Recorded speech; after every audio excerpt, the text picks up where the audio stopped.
Bonjour à tous. Aujourd'hui, j'aborde avec vous le thème du consentement. C'est un sujet incontournable qui doit faire partie des discussions avec votre adolescent. Le message véhiculé est de s'affirmer et de dire non à une relation sexuelle si elle n'est pas désirée. Mais en réalité, est-ce si simple? Malheureusement, non.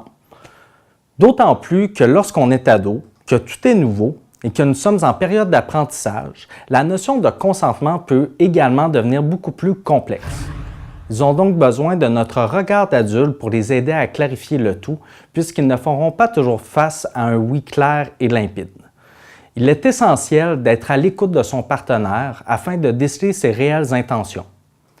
Donner son consentement pour une histoire d'un soir versus la donner à son partenaire dans une histoire d'amour, dans un contexte de party versus dans une soirée intime, ou encore à un inconnu ou à une personne proche, toutes ces situations peuvent venir toucher des enjeux différents. De là, l'importance d'aider notre jeune à développer ses compétences pour qu'il puisse s'affirmer, qu'il apprenne à respecter ses limites et qu'il soit à l'écoute de ses besoins ainsi qu'à ceux de l'autre.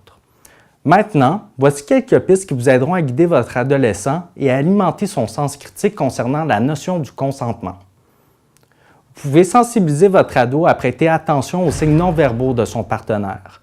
Il faut se rappeler que la capacité de ce partenaire à donner son consentement peut être influencée par sa peur de décevoir, de blesser ou encore d'être rejeté. Vous pouvez donc spécifier à votre jeune qu'il doit s'arrêter s'il perçoit une forme de réticence. Il pourrait aussi prendre l'initiative de lui en parler s'il se sent à l'aise de le faire. Vous pouvez également aborder le sujet de la pression que l'on peut exercer sur l'autre sans nécessairement le vouloir. De plus, vous pourriez discuter des raisons qui le poussent à donner son consentement.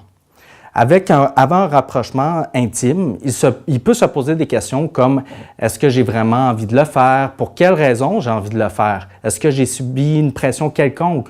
Ou encore, suis-je capable de dire non, advenant que je ne veuille pas ou encore que je ne veuille plus? » S'il est difficile pour vous d'aborder ce sujet, utilisez les situations quotidiennes comme lorsque vous écoutez la télévision et que la question du consentement est traitée. Avoir ces discussions lui permettra d'avoir une idée plus globale du consentement. En terminant, une des choses importantes à retenir et à rappeler à votre ado, c'est qu'en tout temps, il a le droit de changer d'idée. Je lui dis non clairement, puis s'il comprend pas, ben je pars en courant. Je lui dis pour qu'il comprenne qu'il n'y a rien entre nous. J'ai dit que je suis pas prêt. Je lui dis avec gentillesse pour garder notre amitié. J'ai dit que je veux pas. Je dirais clairement ce que je ressens, puis s'il insiste que je lui demande de partir.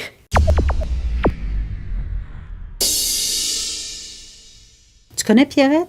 Oui. Ben, sa fille de 14 ans est en relation avec un homme, un jeune garçon, je devrais dire, de 18-19 ans. Ah, ouais. Et je me suis dit, ah mon Dieu, côté légal là-dedans, y a-tu quelque chose, tu penses?